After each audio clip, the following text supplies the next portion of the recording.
Pemegang sertifikat hak milik atau SHM atas tanah yang menjadi akses jalan menuju perumahan modern Sriwijaya di Jalan Kadir TKR, Kecamatan Gandus, membantah warga yang mengklaim tanah tersebut merupakan fasilitas umum.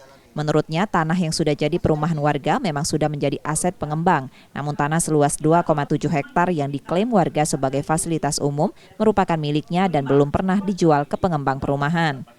Perumahan ini sebenarnya ada jalannya, yaitu dari putaran bundaran sini balik ke sini baru masuk ke perumahan. Tapi yang dijadikan masalah sekarang adalah di sini masuk tanah pribadi milik klien kami, Motika. Kalau di zoom besarnya seperti ini.